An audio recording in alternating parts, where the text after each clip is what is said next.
O itong Senador Ping Lacson, pabiro na wininto niya, mayroon daw silang GC ng mga lahat sila ng mga senador, mayroon silang GC. Eh, ano yata bago pa yung budget deliberations, ibig sabihin mga 2 o 3 linggo na ang nakakaraan. Nag-join daw si Bato doon sa GC na yon.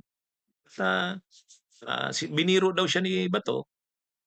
Sabi ni Bato, tatalunin ko sir ang record mo sa pagtatago.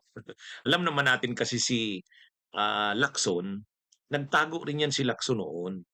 Nung panahon kasi ni JMA, linabanan niya si JMA noon. Lalo na ah, si First Gentleman Mike Arroyo noon. Talagang yan si Lacson. Ngayon, sari-saring kaso ang isinampak kay Lacson noon. Mga trumped up charges.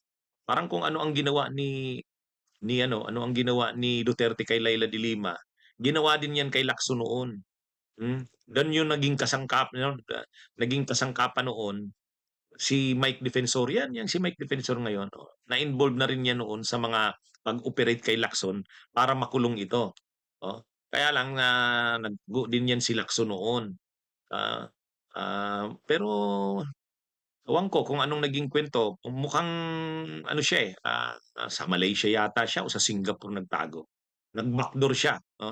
Alam kong kwento niya. Tapos lumabas lang siya uli nung presidente na si Pinoy. Yun. Presidente na si Pinoy. Tapos linabanan niya na yung kaso. Na-dismiss yung kaso niya. Na-dismiss yung kaso niya. Yun yung context nung sinasabi ni Bato na pabiro daw doon sa GC na tatalunin ko ang record mo, sir.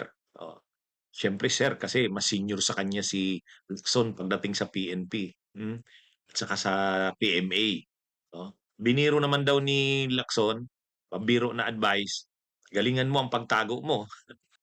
Paulitin din pa record, yung sabi niyong conversation niyo through kahit yung sa GC ni Senator Bato. Well, it was in jest, because do sa chat group namin, meron kami lahat ng all senators. So, I found time na kumustahin lang siya. Sabi ko, kumusta ka na? Mag-ingat ka lang, gano'n. Ang biro niya lang sa akin, sir, i-break ko yung record mo sa pagtatago. Tapos may haha. Yun. So when was it last, sir? During our budget deliberation, mga interpellations. Oh, last week, sir? Nung hindi siya pumapasok na. Hindi naman Kinumusta to ko last week siya. lang. Hindi naman last week lang, sir? Hindi naman, mga 2 weeks ago. Okay, sir. So gano'n lang, sir, tapos wala tayong binigay na advice sa kanya? Sabi ko, magtago ka mabuti. Sir, hindi nyo i-advise na lumupang na. Biro lang yun. Galingin mo ang pagtago mo. Anyway, ano yun, si Ping Lacson, ang sabi niya, pero hindi raw pwede yung tumagal yung pagtatago na yan ni Bato kasi sabi ni Lacson, mayroon yata silang rules. Mayroon silang rules sa Senado, pag 30 days na o lampahigit ang absences mo, may na yan, may parusa na yan. Kaya sabi ni Senador Ping Lacson, alam niya mayroong ganon. Totoo naman, hindi naman pwedeng absent si Bato, nagtatago.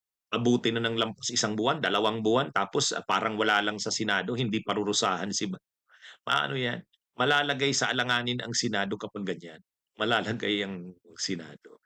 Kaya ah, kaya kahit pa yung mga nakaraan na araw, pwede pa. Kumbaga medyo naunawaan pa ng Senado. Pero sabi ni Senador Ping Lacson, hindi hindi hindi pwede yan na magtagal na magtago kasi mayroon silang rules sa Senado at alam niya may parusa diyan lalo na paglampas ng 30 days.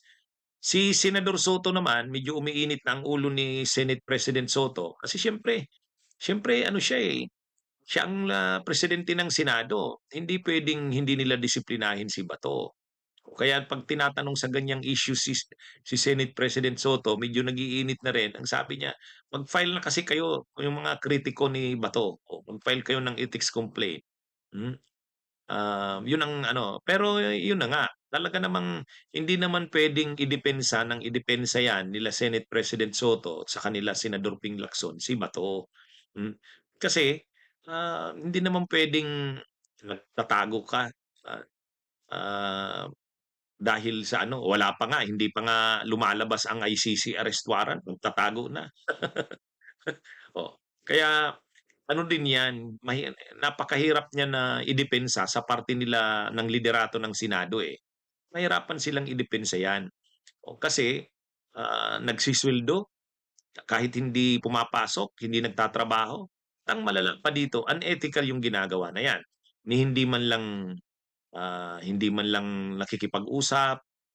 Sabi ni Senate President Soto, hindi naman sila sa kanila kumukontak si Bato. Kahit yung leader ng minorya, si Cayetano, sabi niya hindi naman sa kanya kumukontak si Bato. So ibig sabihin, kahit anong reason na ano na parang magpapaabot man lang sa Senado ng kanyang sitwasyon, hindi daw kumukontak si Bato. Ay di ano 'yun, totally ano mo, hindi mo nirerespeto yung liderato ng Senado. Kasi dapat bilang senador, irerespeto mo man lang yung liderato ng Senado. Magko-communicate ka man lang dito. Pero wala eh, totally binabalewala ni Bato. Oh. Kaya lumalakas ngayon ang panawagan na hindi naman pwede yan, siniswelduhan ka. Tapos ano ka, hindi ka nagtatrabaho.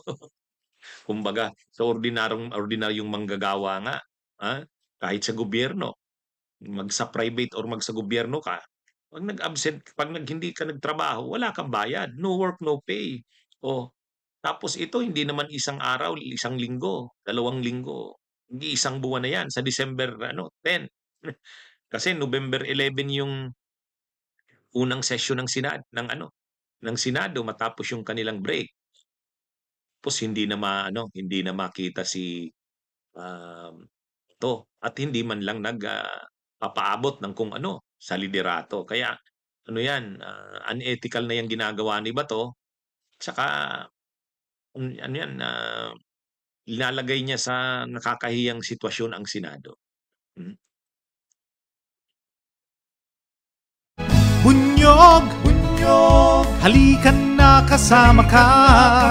Bunyog, kapag buklod ay may pag-asa.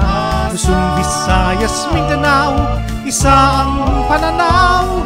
Sa bagong Pilipinas ang bunyog isisigaw.